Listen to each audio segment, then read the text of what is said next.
La chaîne بيت الخبرة. vous présente l'intelligence artificielle vers une guerre des algorithmes. Cette présentation explorera l'impact profond de l'IA sur les secteurs clés des économies émergentes. Approfondira les applications spécifiques de l'IA dans quelques secteurs, en examinant des exemples concrets. Et identifiera également les avantages de l'IA et ses risques potentiels. Dans cette présentation, nous allons aborder ce sujet d'actualité. Il y aura 4 parties. Premièrement, nous allons voir dans l'introduction la définition de l'IA et l'historique de l'IA. Après, en deuxième partie, nous allons présenter les domaines d'application. Puis à la troisième partie, nous allons mettre la lumière sur les défis et les risques que présente l'IA. Et en dernière partie, une conclusion.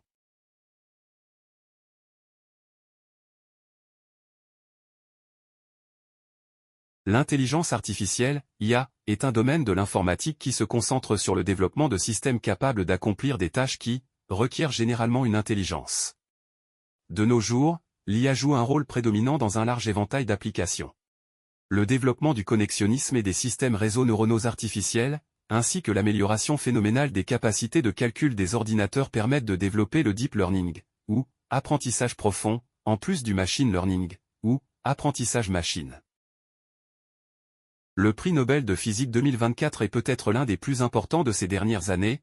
Il récompense des travaux révolutionnaires sur l'intelligence artificielle de John Hopfield, qui dans les années 80 a posé les bases de l'apprentissage machine, en anglais le machine learning qui est au cœur de l'intelligence artificielle moderne. L'IA, c'est un domaine scientifique. En fait, ça n'a rien de nouveau, ça a commencé au lendemain de la Seconde Guerre mondiale, avec Alan Turing, qui se posait la question de se dire est-ce qu'une machine pourrait un jour reproduire le fonctionnement du cerveau, et ça a commencé comme ça. Après de longues années de recherche.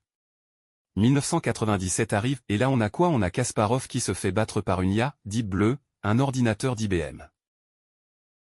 20 ans plus tard, en 2016 et là c'est AlphaGo, un logiciel de Google qui bat le champion mondial chinois de jeu du Go, Lee Sedol.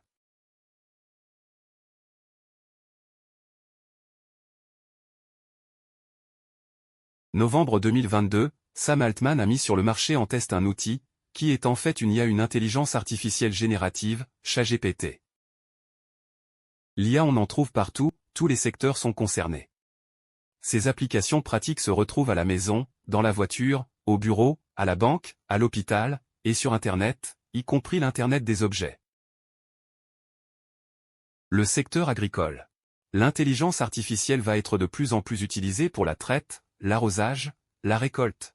Ainsi les drones vont permettre d'estimer le stress hydrique des plantes, la surveillance des animaux.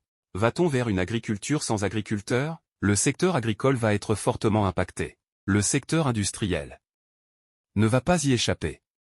Les robots vont remplacer la main-d'œuvre peu ou pas qualifiée pour les tâches les plus répétitives, les plus sensibles. On est déjà à l'usine intelligente, dans l'industrie automobile, aéronautique ou immobilière?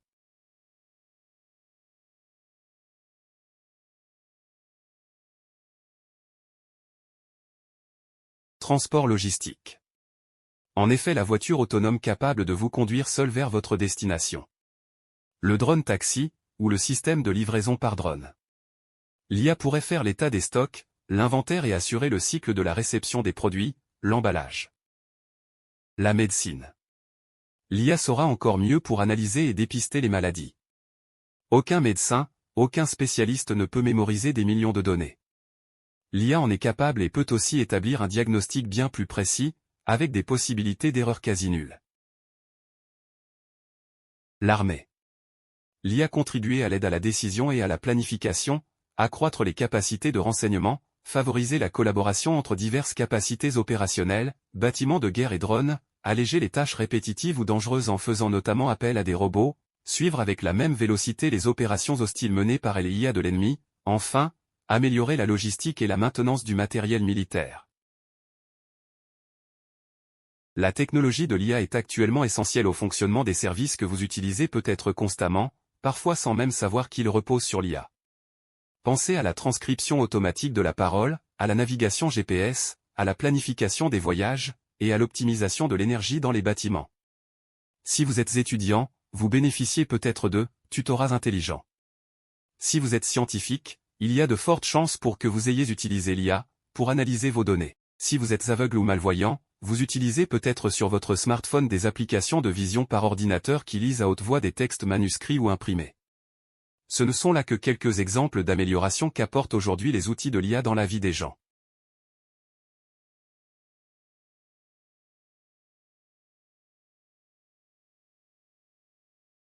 L'intelligence artificielle semble encore très loin d'atteindre une chose qui ressemble à l'intelligence biologique, ce qui inquiète la plupart des membres de la communauté de l'IA.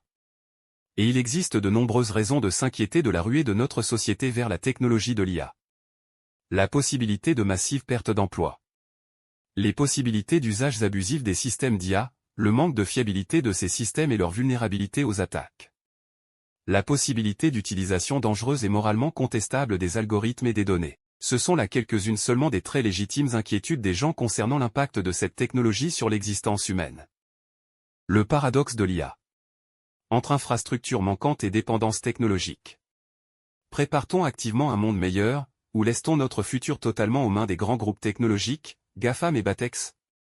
Demain, l'arrivée en force des automatismes va nous pousser à nous recentrer vers des activités non automatisables, c'est-à-dire celles de l'accompagnement, du social, de la recherche et de l'innovation. Malgré l'apparence de modernité offerte par nos paysages urbains, et leur gratte-ciel, le manque persistant d'une infrastructure de connexion à haut débit adéquate, combiné à un système éducatif marginalisé, et peu performant, nous limite malheureusement, au rôle de consommateurs passifs des avancées technologiques occidentales et chinoises.